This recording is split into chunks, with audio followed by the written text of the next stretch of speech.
Voilà ma collection de pierres précieuses. Il y a du rubis, du diamant, de l'améthyste. Bref, je vais vous montrer tout ça et on va essayer de comprendre où en trouver et aussi comment ça se forme. Je vais aussi vous dire combien vaut ma collection parce que je sais que c'est une question que vous allez me poser. Voilà, quand j'ouvre des géodes, ça demande toujours ce genre de questions. Où est-ce que tu les trouves, combien ça coûte, etc. Je vais tout vous dire. Mais regardez-moi la taille de ce rubis. Il est magnifique. On va voir la formation d'autres pierres précieuses comme par exemple les diamants de laboratoire. J'en ai un ici. Il y a même un labo de fabrication de diamants qui va nous ouvrir ses portes pour cette vidéo. Ça va être trop bien. Donc aujourd'hui, on va en voir pour de vrai et découvrir leur processus de formation. Ça va être fou. Et vous vous demandez peut-être pourquoi j'ai des boosters Pokémon ici. Eh bien c'est parce que cette vidéo aujourd'hui est réalisée en collaboration avec The Pokémon Company International. En fait, dès aujourd'hui, la nouvelle extension du jeu de cartes à collectionner Pokémon Écarlate et Violet Couronne Stellaire est disponible. Et comme on peut le voir sur les boosters, c'est une extension qui met en valeur la terracristallisation. Donc il y a pas mal de cartes qui sont aussi belles que des vrais cristaux comme ça. Donc là on parle bien du jeu de cartes, j'y joue, donc ça tombe bien. Allez, je vais en ouvrir un petit quand même. Ici, les Pokémon ex-Terra Crystal Stellaire auront une attaque spéciale stellaire qui portera le nom d'une gemme.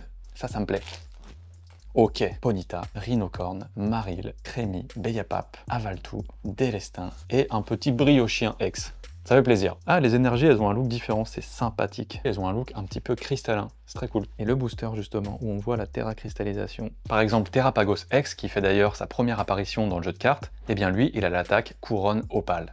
Bon, en plus, le Terrapagos, je l'ai eu dans un petit booster, donc j'ai pas mal de chance. Je trouve ça cool d'avoir intégré ce monde des minéraux, des gemmes dans le jeu. Ça rajoute un truc vraiment cool. D'ailleurs, regardez l'Oclas qui est là. Justement, lui, il a l'attaque pluie Larimar. Et le Larimar, c'est une pierre fine que j'ai juste ici. C'est une pierre bleue magnifique. Ça pète quand même. En termes de nouveautés, il y a aussi Pandralugon et Pomme de Rocher qui viennent d'arriver dans le jeu de cartes. Donc cette nouvelle extension, elle met justement à l'honneur la brillance des cristaux des Pokémon ex-Terra Crystal Stellaire. Et c'est quand même plutôt cool. Et bien sûr, il y a des cartes magnifiques dans l'extension, comme d'habitude, comme les cartes dresseurs high-tech rares, qui sont incroyables. Bref, je vous laisse découvrir tout ça avec le lien dans la description, et en commentaire épinglé également. Et merci à Pokémon de me soutenir dans ce contenu. Est-ce que vous vous êtes déjà demandé pourquoi les pierres précieuses étaient si chères? Parce qu'elles sont jolies? Ouais. Parce qu'il y a beaucoup de gens à en vouloir? Pourquoi pas? Parce que le marketing? Oui, encore. Parce qu'elles sont rares dans la croûte terrestre?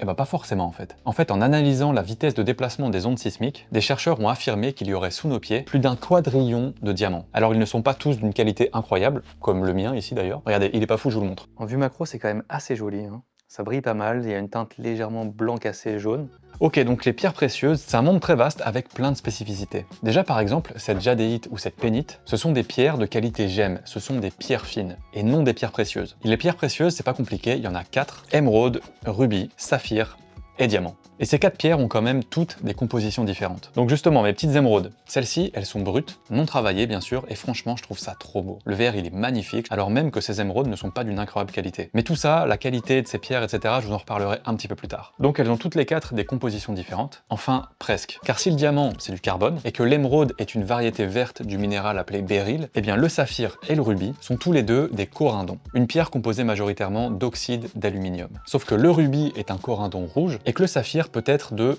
toutes les autres couleurs en fait. Donc le rubis et le saphir, à l'exception de la couleur, c'est un peu la même chose. Du coup, je vous montre maintenant mes petits rubis. Ceux-là, je les adore vraiment. Hop, là, je les ouvre. Ils sont bien rouges, roses. Encore une fois, les pierres sont brutes et également pas d'une qualité et pureté incroyable. Mais en fait, moi, je m'en fous un peu de ça. J'aime pas trop spécialement que ce soit hyper shiny ou quoi. Et j'ai pas du tout envie de mettre une somme folle quand je me procure ces pierres. C'est surtout pour l'aspect collection. Ça m'amuse pas mal de choper des rubis pas chers comme ça, pas de très bonne qualité, et de les polir ensuite pour les rendre bien shiny, tu vois. Mais bref, toutes les autres pierres comme la jadéite, la pénite dont je parlais tout à l'heure, sont considérées donc comme des pierres semi-précieuses. Ça vous donne un peu la hiérarchie du truc. Mais ça, même si dans les faits, elles ne sont pas forcément moins précieuses en fait. Alors la question qu'on se pose du coup, c'est pourquoi c'est si cher dans les diamants de joaillerie là? Lui par exemple, c'est l'Oppenheimer Blue, aka l'un des diamants les plus chers du monde. Donc déjà, premièrement, vous l'avez remarqué, mais les pierres précieuses comme l'Oppenheimer Blue là, tu les trouves pas comme ça en faisant ta balade du dimanche. Non, tu peux chercher, hein. Et bon courage. Parce que déjà, pour qu'un diamant, un rubis, une émeraude, un saphir puisse se former dans le sol, tu vas avoir besoin d'une énorme pression et d'une énorme température. Ça, c'est les deux premiers trucs, et faut y aller quand même. Des conditions extrêmes qui ne sont naturellement réunies que dans les entrailles de notre planète. Donc cette température et cette pression extrême, elle est fondamentale pour leur formation. Parce que les diamants, du coup, c'est des atomes de carbone, ok? Et s'il n'y a pas assez de pression et de température lors de sa formation, bah tu pourrais te retrouver avec du graphite en fait, qui comme le diamant n'est fait lui aussi que de carbone finalement. Le graphite c'est cool, hein, attention, les crayons papier c'est super sympa, mais je préfère les diamants a priori à la limite. Comme celui-là justement, que je vous ai montré tout à l'heure, c'est un petit diamant brut, non taillé une fois de plus, et pareil, ce diamant-là, il vaut pas grand-chose en réalité parce qu'il est pas clean et tout. D'ailleurs, tout ce qui se passe dans ma collection, ça vaut pas grand-chose, hein, je vous le dis tout de suite. Mais je vous donnerai le prix après quand même. En fait, tout ce que je vous montre depuis tout à l'heure, niveau pierres, je les trouve via des particuliers qui font de la recherche un petit peu eux-mêmes. Toutes ces petites pierres viennent de circuits très courts, tu vois. Et ça, c'est comme quand je chope des géodes. Donc pour répondre à vos questions, où je les trouve, à chaque fois, ça se passe avec des passionnés, qui les recherchent en fait via des méthodes méthode naturelle, et surtout très loin de tout ce qui est prospection via des produits chimiques, etc. Non, ça j'ai pas envie. C'est avec des passionnés pour des passionnés, on peut discuter ensemble, c'est cool. Et pour toute cette mini collection, c'est pareil. C'est des foires aux minéraux ou avec des particuliers qui font des recherches eux-mêmes. Je préfère vraiment quand ça se passe comme ça. Mais du coup, aujourd'hui, le diamant, le rubis, le saphir et l'émeraude, on est capable de les créer en laboratoire. Et ça tombe bien, un laboratoire nous a ouvert ses portes pour nous montrer, nous expliquer justement.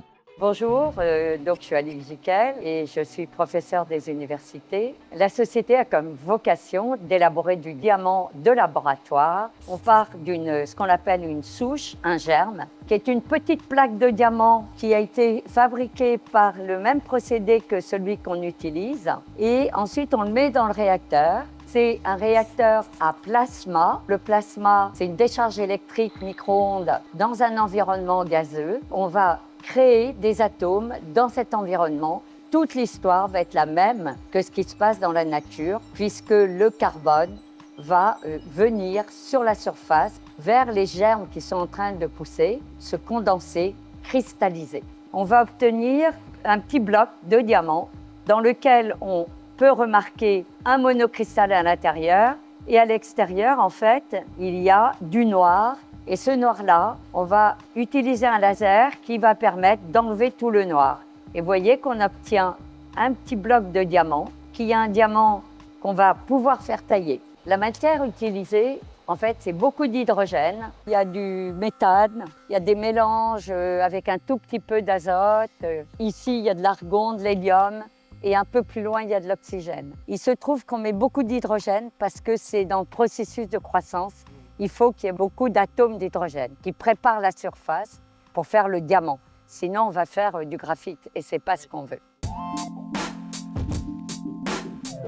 Le graphite, c'est fragile, tu vois. Ça se brise, ça s'effrite, bref. En fait, lorsque la pression n'est pas très élevée, les atomes de carbone, ils sont pas ultra comprimés. Et donc, ils vont se lier fortement qu'à 3 autres atomes chacun. Un petit nombre de liaisons fortes qui poussent les atomes à s'organiser en réseaux hexagonaux parallèles, faiblement liés entre eux. Et en fait, c'est cette absence de liaison forte entre les couches des atomes qui rend le graphite friable. Par contre, et c'est là où c'est fou, parce que tu prends toujours du carbone, les mêmes atomes donc, mais cette fois-ci, tu vas à au moins 120-150 km de profondeur. La température et la pression sont telles que les atomes de carbone commence à toucher davantage d'atomes. Ça paraît pas très différent, là on parle juste d'atomes, tu vois, c'est fou, mais ça change tout. Vraiment, ça leur permet en fait de former une structure tridimensionnelle extra solide. Tu changes 3 liaisons à 4 liaisons et tu passes d'un matériau friable au minéral le plus dur du monde. Genre le machin, il est inrayable, c'est mort. Et ben on comprend quand même pourquoi c'est le plus rare, ou le plus convoité, tu vois.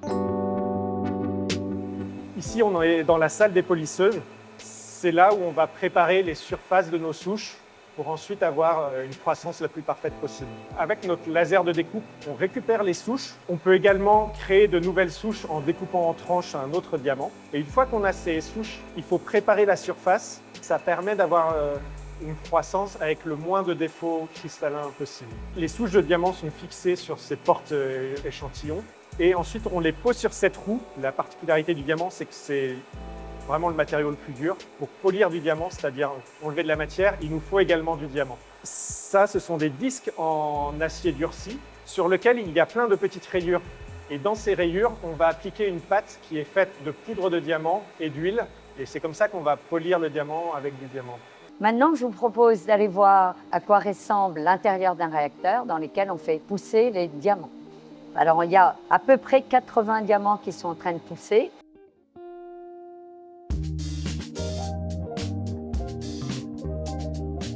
On est en phase gazeuse, donc à basse pression. Donc ça veut dire qu'au contraire de faire de la pression, on va vider le réacteur de sorte à ne pas avoir d'impuretés. Et ensuite, on va mettre une pression qui est aux alentours de 200-250 millibars.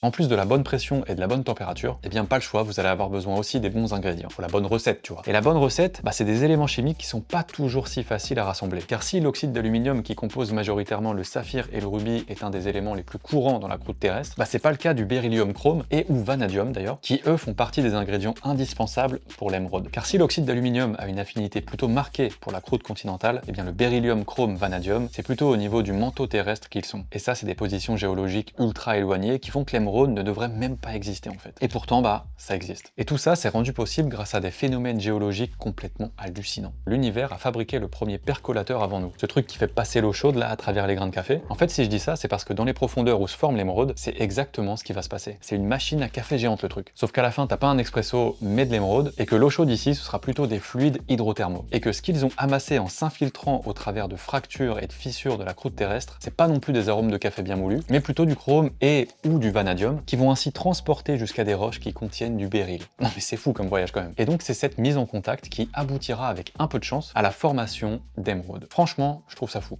Vraiment. Enfin ça, même si malgré ce processus plutôt bien pensé, l'émeraude ça reste certainement la pierre précieuse la plus rare de toutes. C'est d'ailleurs peut-être pour ça que l'exemplaire le plus cher qui s'est jamais vendu, un beau bébé de 18,04 carats, appelé le Rockefeller, a atteint les 5,5 millions de dollars. Ça, je vous dirai après combien ça vaut. Et si le chrome et ou le vanadium sont aussi importants, bah c'est parce que sans eux, vous pouvez dire ciao au vert de l'émeraude. Cette si belle couleur, sans eux, il n'y en a pas. En fait, c'est en effet ces deux éléments chimiques qui, séparément ou ensemble, donnent sa couleur à cette pierre précieuse. Car la présence d'impuretés dans la structure atomique des espèces minérales, comme du chrome et ou du vanadium, au milieu des atomes qui composent habituellement le béryl, eh bien c'est très souvent ce qui donne leur couleur à ces pierres. D'ailleurs, au passage, le chrome, étonnamment, c'est aussi ce qui colore le rubis en rouge, tu vois. Une différence qui s'expliquerait d'ailleurs, selon un des experts à qui j'ai parlé, par la création de champs électriques différents dans ces pierres qui modifieraient la manière dont elles absorbent chacune la lumière. Non mais c'est très loin là comme délire. Et sachez-le, c'est même pas terminé. Voilà. Car étant donné que ces pierres se forment à plusieurs dizaines voire centaines de kilomètres sous nos pieds, bah pas le choix pour les remonter, il faut bien qu'il se passe quelque chose quoi. On doit compter sur des processus géologiques complètement incroyables. Il peut s'agir par exemple de failles, de plissements, de soulèvements à grande échelle ou encore du volcanisme. Donc les processus géologiques pour faire remonter tout ça, ils sont plutôt exigeants, laisse-moi te le dire. En fait, étant donné que les diamants sont stables qu'à haute pression lorsqu'ils sont chauds, bah ils doivent remonter très vite. Suffisamment en fait pour que la baisse de pression et de température en remontant soit si rapide que le diamant n'ait pas le temps de se réorganiser en graphite. T'as un diamant et hop, tu te retrouves avec une mine de critérium. Non, c'est dommage. C'est non. Et c'est là où c'est fou parce qu'il a besoin de quelque chose d'incroyable. Un magma capable de se déplacer à la vitesse du son pour le tracter. Du magma, hein. Vitesse du son. Il y a des trucs qui se passent sous terre, vraiment on n'a pas idée. Hein. Son nom à ce magma, c'est le magma kimberlitique. Un magma tellement peu commun que sa dernière éruption date d'il y a plusieurs millions d'années. Et ça au point que même si le diamant n'est pas si rare en dessous de 100 km de profondeur, eh bien à la surface de la planète, il est un peu plus rare quand même. D'autant qu'une pierre précieuse, bon c'est pas n'importe quelle pierre. C'est des pierres répondant à des critères de pureté ou encore de couleur définis par le marché. Une qualité joaillère dont on trouve en moyenne moins de 0,2 g par tonne de matière extraite dans les mines. Donc ça fait vraiment pas beaucoup. D'ailleurs pour les autres, bah, c'est encore moins. Du coup on se dit que pour les cartes Pokémon Extera Crystal Stellar, qu'il y a justement dans cette nouvelle édition, bah, elles ont l'air un petit peu moins rares quand même. Ça, c'est le laboratoire de caractérisation et de découpe. Alors ici, il y a le laser. Venez. Mais Olivier va vous expliquer tout ça.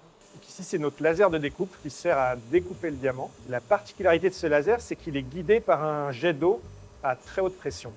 Et donc, on va pouvoir découper de façon très précise. On enlève le tour du diamant et ensuite, on va enlever les souches. Et comme ça, d'une part, on peut récupérer les souches pour faire une autre croissance. Et en plus, ce cœur qu'on récupère, c'est ça qui va ensuite être utilisé pour tailler les facettes et donner le diamant qu'on connaît. Un diamant, ça représente à peu près 1 heure ou 2 de découpe. Donc là, ce qu'on va regarder ici, c'est de l'imagerie de fluorescence. À gauche, on voit le diamant qui est éclairé avec une lumière visible et à droite avec une lumière ultraviolette. Cette couleur bleue, elle est caractéristique d'un diamant extrêmement pur, c'est-à-dire qu'il n'y a vraiment que des atomes de carbone. Maintenant, quand on regarde ce diamant-là, là on voit une couleur rouge-orange qui est caractéristique de l'impureté azote, qui crée ce qu'on appelle un centre coloré, qui va donner une couleur au diamant. Pour faire la couleur, on met soit un tout petit peu d'azote, soit au contraire beaucoup plus d'azote. En fonction de ce qu'on va mettre, on va pouvoir faire des diamants de couleur. Les rouges, il va falloir un petit peu plus d'azote et les bleus, un peu moins. Et les blancs, évidemment, non, pas d'azote. D'ailleurs, ce diamant-là est un diamant de laboratoire. Il coûte que dalle, vraiment, qualité assez pourrie, mais c'est un diamant artificiel. Bon, et puis bien sûr, la formation de pierres de synthèse, ça permet d'éviter les exploitations minières ultra vénères qui génèrent d'énormes dégâts environnementaux et humains. Drainage des lacs, destruction des cours d'eau, etc., j'en passe. Nuisance aux animaux, aux biotopes, à la planète, mais aussi aux travailleurs des mines. Tout ça, c'est un petit peu moins reluisant qu'un diamant. Tout ce bilan vraiment pas terrible échappe a priori au diamant de synthèse, justement. Donc on est sûrement, je pense, sur une bonne alternative. De mon côté, tout ce que j'ai ici, c'est des choses qui sont récoltées dans des petites rivières à la mano par des passionnés. Et surtout, c'est des trucs qui ne valent que dalle. Je vais pas vous mentir, pour ces rubis, saphirs et émeraudes, il y en a pour à peu près 5 € par petit pochon. Alors concernant les autres pierres, le budget est un petit peu plus élevé. La Larimar par exemple, je me souviens l'avoir eu pour 50 € environ. Ce diamant, lui, m'a coûté environ 250 €. J'aimais justement le fait qu'il ait des reflets jaunes en plus de son aspect un petit peu brut. D'ailleurs, ce diamant de synthèse là, celui-là il vaut vraiment rien, c'est quelque chose comme 10 €. Ce rubis m'a coûté environ 200 €.